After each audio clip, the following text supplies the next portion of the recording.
한 남자가 있었습니다. 그는 평생 인정받기를 원했습니다. 그런데 정작 그 남자가 세상에 남긴 말은 이것이었습니다. 인간은 결코 원하는 것을 얻을 수 없다. 아이러니하지 않습니까? 인정에 목말랐던 사람이 욕망은 절대 충족될 수 없다고 외쳤습니다. 그리고 그 모순 속에서 20세기 가장 난해하고 가장 논쟁적인 정신분석 이론이 탄생했습니다. 오늘 우리가 만날 사람은 자크 라캉입니다. 1901년 프랑스 파리. 라캉은 중산층 가톨릭 가정에서 태어났습니다. 아버지는 식료품 회사의 영업사원이었고 어머니는 독실한 신앙인이었습니다. 겉으로 보면 평범한 가정이었습니다. 하지만 라캉의 내면은 달랐습니다. 그에게는 남동생이 있었는데 그 동생은 훗날 수도사가 됩니다. 독실한 가톨릭 집안에서 신에게 헌신한 동생. 그리고 그 옆에서 신이 아닌 인간의 무의식을 파헤치겠다고 나선 형. 이 대비가 의미심장합니다. 라캉은 어린 시절부터 종교적 분위기 속에서 자랐지만 그 안에서 오히려 신이 아닌 인간의 결함에 눈을 돌렸습니다. 어쩌면 그것은 완벽한 신앙의 세계에서 자신이 끝내 채울 수 없는 무언가를 느꼈기 때문이 아니었을까요? 라캉은 의학을 공부했고 정신의학을 전공했습니다. 1932년에 박사 논문을 발표하는데 이 논문이 이미 범상치 않았습니다. 그는 편집증 환자를 분석하면서 그 환자의 글쓰기와 망상 속에서 의미 있는 구조를 발견했습니다. 당시 의학계는 냉담했습니다. 하지만 뜻밖의 곳에서 반응이 왔습니다. 초현실주의 예술가들이었습니다. 살바도르 달리 같은 예술가들이 라캉의 연구에 열광했습니다. 의학계에서 외면받고 예술가들에게 환영받는 시작. 라캉의 인생은 처음부터 경계 위에 서 있었습니다. 1936년 라캉은 국제정신분석학회에서 처음으로 자신의 핵심 이론을 발표합니다. 바로 거울 단계입니다. 내용은 이렇습니다. 생후 6개월에서 18개월 사이의 아기는 거울을 봅니다. 그 순간 아기는 처음으로 자신을 하나의 통합된 존재로 인식합니다. 그런데 라캉은 여기서 섬뜩한 사실을 짚어냅니다. 그 거울 속의 이미지는 진짜 내가 아니라는 것입니다. 그것은 뒤집힌 이미지이고 외부에서 온 이미지입니다. 즉, 우리가 처음으로 나라고 느끼는 순간부터 그 나는 이미 타자의 시선으로 구성된 가짜라는 겁니다. 이것이 라캉 철학의 출발점입니다. 우리는 태어날 때부터 결핍된 존재라는 것. 진짜 나라는 것은 처음부터 없었다는 것.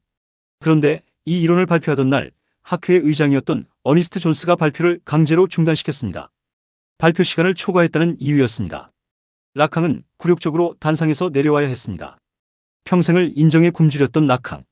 그 첫 번째 공개적 굴욕이 그를 더 날카롭게 만들었습니다. 라캉은 이후 프로이트로 돌아가야 한다고 외칩니다. 그의 슬로건은 단순했습니다. 프로이트로 돌아가라.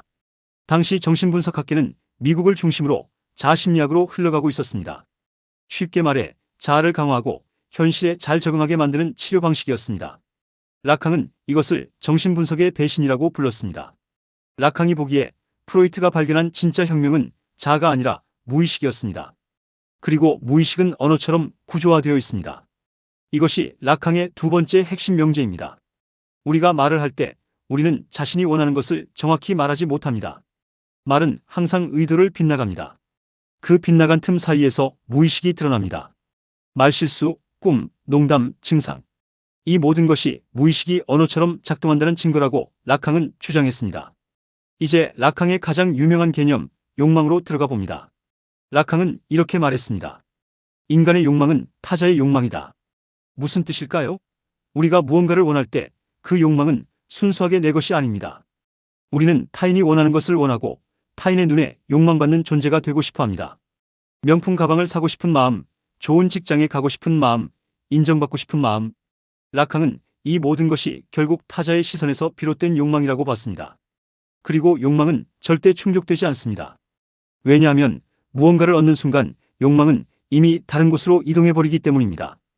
욕망의 본질은 충족이 아니라 지속입니다. 우리는 원하기 위해 원합니다. 이것이 무섭지 않습니까? 우리가 열심히 살아가는 이유, 우리가 무언가를 향해 달려가는 이유가 결국 채워지지 않을 구멍을 향한 질주라는 것입니다. 그런데 라캉 자신은 어땠을까요? 그는 정신분석학회에서 2번이나 제명됩니다.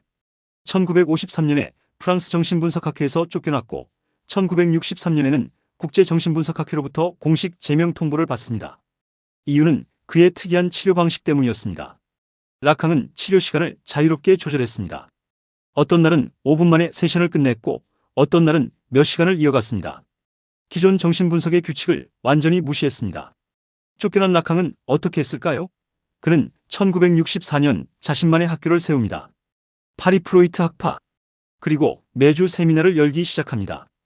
이 세미나가 전설이 됩니다. 수백 명의 철학자, 정신분석가, 예술가, 지식인들이 몰려들었습니다. 락항의 세미나는 콘서트장 같았습니다. 사람들은 그의 말을 완전히 이해하지 못하면서도 매료되었습니다. 아니, 어쩌면 이해할 수 없었기 때문에 더 매료되었는지도 모릅니다. 락항의 글은 악명 높습니다. 일부러 어렵게 쓴다는 비판을 평생 받았습니다. 그는 이것에 대해 이렇게 답했습니다. 이해된다는 것은 오해될 위험이 있다. 이 말이 변명인지 철학인지 아직도 논쟁 중입니다. 락항을 지지하는 사람들은 그의 난해함이 의도적 장치라고 말합니다. 독자가 쉽게 이해했다고 느끼는 순간 그 이해는 이미 왜곡된 것이라는 메시지라고. 하지만 비판하는 사람들은 그것이 단순한 지적 허용이라고 말합니다. 철학자 노암 촘스키는 락항을 노골적으로 비판했습니다. 그의 글이 의도적으로 불명확하게 쓰여 있으며 실제 내용이 없는 공허한 언어 유희에 불과하다고 했습니다. 반면 슬라보의 지젝 같은 철학자들은 락항 없이는 현대 철학이 불가능하다고 말합니다. 당신은 어느 쪽입니까? 락항의 사생활도 복잡했습니다.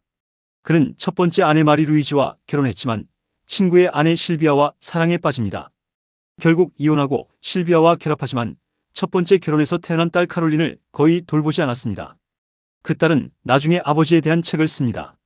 그 책 제목이 의미심장합니다. 아버지, 당신은 무엇을 알았습니까? 타자의 욕망을 분석한 남자가 자신의 가장 가까운 타자에게는 실패했습니다. 락항에게서 배워야 할 것이 있다면 그것은 질문하는 용기입니다. 그는 당연하게 여겨지는 것들에 의문을 품었습니다. 나라는 존재가 정말 내 것인가? 내가 원하는 것이 정말 내 욕망인가? 내가 이해한다고 느끼는 것이 정말 이해한 것인가? 이 불편한 질문들이 락항 철학의 핵심입니다. 그리고 이 질문들은 오늘 우리 삶에도 유효합니다. SNS에서 남들의 시선을 의식하며 올리는 사진, 원하지도 않는 물건을 사고 싶어지는 마음, 남들이 좋다고 하면 나도 좋아야 할 것 같은 느낌. 락항은 이 모든 것이 타자의 욕망이라고 말할 겁니다. 배척해야 할 것도 분명합니다. 락항의 난해함을 핑계로 한 불명확한 소통, 이론의 이름으로 정당화한 가족에 대한 무책임, 그리고 비판을 받아들이지 않는 오만함. 위대한 사상가도 인간으로서 실패할 수 있다는 것. 락항은 그것을 몸소 보여줬습니다. 1981년 락항은 80세의 나이로 세상을 떠납니다. 그의 마지막 말은 알려지지 않았습니다. 하지만 우리는 그가 남긴 질문들을 여전히 안고 살아갑니다. 당신이 지금 원하는 것, 그것이 정말 당신의 욕망입니까? 아니면 누군가의 시선을 향한 욕망입니까? 락항은 답을 주지 않았습니다. 그는 질문만 남겼습니다. 그리고 어쩌면 그것이 가장 정직한 철학자의 태도일지도 모릅니다. 인정받고 싶었던 남자. 하지만 인정이란 결코 채워지지 않는다는 것을 누구보다 잘 알았던 남자. 자크 락항은 자신의 콤플렉스를 이론으로 승화시킨 사람이었습니다. 그리고 우리는 모두 조금씩 락항입니다. 영상이 도움되셨다면 구독과 좋아요 부탁드립니다. 다음 시간에는 비트겐슈타인의 더 위대한 콤플렉스로 돌아오겠습니다. 시청해주셔서 감사합니다.